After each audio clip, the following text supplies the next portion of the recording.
Hello everyone, আপনারা এখানে দেখতে পাচ্ছেন একটি ফেসবুক পেজের কভার ফটো। আপনি চাইলে এরকমভাবে ফেসবুক পেজের কভার ফটো তৈরি করতে পারবেন। এরকম স্টাইলিশ কভার ফটো তৈরি করার জন্য ভিডিওটি দেখতে পারেন। চলুন ভিডিওটি শুরু করা যাক। এরকম কভার ফটো তৈরি করার জন্য আপনাদেরকে প্রয়োজন হবে পিক্সেল ল্যাব। আপনারা এই পিক্সেল ল্যাব অ্যাপ্লিকেশনটি প্লে স্টোরে পেয়ে যাবেন। এটা আপনারা প্লে স্টোর থেকে ইনস্টল দিবেন এবং ওপেন করবেন। ওপেন করার পর এরকম অপশন আসবে, আপনারা এখান থেকে ক্যান্সেলে দিয়ে দিবেন। ক্যান্সেলে দেওয়ার পর এই নিউ টেক্সটটা আপনারা এটা ডিলিট করবেন। ডিলিট করার জন্য উপরের দিকে দেখতে পাচ্ছেন ডিলিট আইকন আছে, এখানে ক্লিক করে দিয়ে ওকে করে দিবেন। তো ওকে করে দিলেই কিন্তু আপনারা এটা ডিলিট হয়ে যাবে। এরপর আপনাদের কভার ফটোর যে একটা রেশিও অর্থাৎ অনুপাত আছে ওইটা আপনারা নিয়ে নেবেন। এটা নেওয়ার জন্য আপনারা উপরের দিকে 3 ডট পয়েন্ট আছে, এখানে ক্লিক করবেন। এরপর দেখতে পাবেন ইমেজ সাইজ নামের অপশন আছে, এখানে ক্লিক করবেন। এরপর কাস্টমের এখান থেকে এই 1280 যে এটা কেটে দিবেন। তো 1280 এখানে ক্লিক করার পর আমি কেটে দিলাম। কেটে দেওয়ার পর আপনারা এখান থেকে তুলবেন 1920। তো 1920 তুলবেন। 1920 তোলার পর আপনারা 1280 এখান থেকে কেটে দিবেন। দেখেন আমি কেটে দিলাম। কেটে দেওয়ার পর এখান থেকে তুলবেন 1005। তো 1005 তোলার পর আপনারা এখান থেকে ওকে করে দিবেন। তা ওকে করে দেওয়ার পর আপনারা এখান থেকে কালার নির্বাচন করবেন। তো কালারটা অর্থাৎ ব্যাকগ্রাউন্ডের কালার, তো এখানে একটি চিহ্ন আছে, এই চিহ্নের মধ্যে ক্লিক করে আপনারা কালার অপশনে ক্লিক করবেন। তো এখান থেকে কিন্তু বিভিন্ন কালার আছে। তো আমি এই কালারটা নিলাম, এখান থেকে আমি টিক মার্ক করে দিলাম।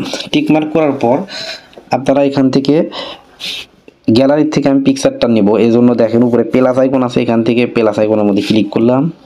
তারপর এখান থেকে ফর্ম গ্যালারিতে ক্লিক করে দেব। ফর্ম গ্যালারিতে ক্লিক করার পর আমি এখান থেকে আমার প্রোফাইল পিকচারটা নেব। তো আপনি এরকমভাবে আপনার ফেসবুক পেজের প্রোফাইল পিকচারটা নিয়ে নেবেন। প্রোফাইল পিকচারটা নেওয়ার পর এখান থেকে টিক মার্কে করে দিবেন। টিক মার্ক করে দেওয়ার পর আপনারা এটা একটু ছোট করবেন। এখান থেকে চাপ দিয়ে টান দিলেই কিন্তু ছোট হয়ে যাবে। তো আপনি আপনার সুবিধা মতো এখানে বসাবেন। তো বসানোর পর আপনি এখান থেকে এটা আমি তালা করে দিলাম। এরপর আপনি নামটা লিখবেন। তো আমি এখান থেকে প্লাস আইকনে চাপ দিলাম, তারপরে টেক্সটে ক্লিক করলাম। এখান থেকে নিউ টেক্সটে ডাবল ট্যাপ করে এটা কেটে দিলাম। কেটে দেওয়ার পর আমি এখান থেকে AZAD আজাদ এটা তোলার পর ওকে করে দিলাম। তো এখান থেকে আমি কি করব, এর মধ্যে ক্লিক করে দেব। এর মধ্যে ক্লিক করার পর একটু ডান দিকে সোয়াইপ করলে আমি দেখতে পাবো ফন্ট সাইজ। তো এখান থেকে কিন্তু আপনারা বিভিন্ন ধরনের ফন্ট সাইজ দেখতে পাবেন। এখানে টাচ করলে দেখেন উপরের দিকে কিন্তু লেটার পরিবর্তন হচ্ছে, তো স্টাইলিশ হচ্ছে। তো মাই ফন্টের থেকে আমি এটা ডাউনলোড করে নিয়েছি, আপনারাও চাইলে এরকম ডাউনলোড করে নিতে পারেন। তো আমি এটা দিলাম, দেওয়ার পর ওকে করে দিলাম।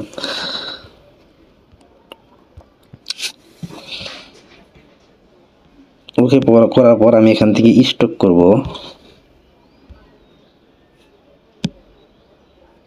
তো স্টকের কালারটা আমি এখান থেকে তো এটা দিয়ে দিলাম। এটা দেওয়ার পর আমি এখান থেকে একটু স্টকটা বাড়িয়ে দিলাম। তো দেখেন এখন কিন্তু অনেক ইউনিক দেখাচ্ছে নামটা।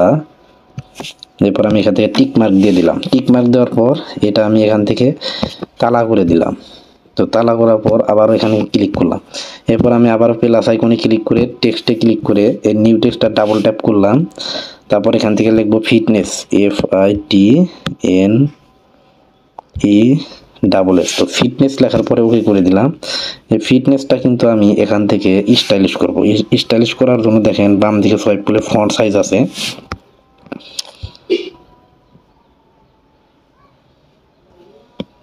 তো আমি এটা দিয়ে দিলাম। এটা দেওয়ার পর এখান থেকে আমি এটা কালার করে দেব। কালার করার জন্য দেখতে পাবেন একটা এদিকে আসলেই দেখতে পাবেন কালার নামের অপশন আছে, ক্লিক করে দিলাম। লাল কালার দিতে পারেন, হলুদ কালার দিতে পারেন, তারপর আপনি সবুজ কালার দিতে পারেন। তো আপনি সুবিধা মতো যে কালারটা নেবেন ওই কালারটা এখানে দিয়ে দিবেন। তো আমি এই কালারটা দিলাম। এখানে রাখবো। রাখার পর আপনি কি করবেন, এখানে টিক মার্কে দিয়ে দিবেন। টিক মার্কে দেওয়ার পর আপনারা একটু এদিকে আসলে স্ট্রোকটা বাড়িয়ে দিবেন। তো স্ট্রোক আমি অন করে দিলাম। অন করার পর একটু উপরের দিকে তুললে দেখতে পাবেন প্লাস, এই প্লাস আইকনে টিপলে কিন্তু আমি 10 পর্যন্ত করে দিলাম। এরপর আপনারা এখান থেকে টিক মার্কে দিয়ে দিবেন। টিক মার্কে দেওয়ার পর এই পিকচারটা কিন্তু তৈরি হয়ে গেছে। আপনি এটা সুবিধা মতো আপনি রেখে দিবেন। তো রেখে দেওয়ার পর আপনি কি করবেন, এখান থেকে ছবিটা সেভ করার জন্য 3 ডট পয়েন্ট আছে উপরে ক্লিক করবেন এবং এখান থেকে দেখতে পাবেন এক্সপোর্ট ইমেজ। এখানে এক্সপোর্ট ইমেজে ক্লিক করবেন এবং এখান থেকে সেভ টু গ্যালারিতে ক্লিক করে দিবেন।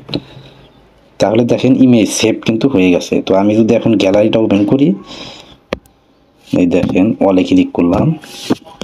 আগে কিন্তু এটা ছিল, তো এখন কিন্তু এটা তৈরি করলাম।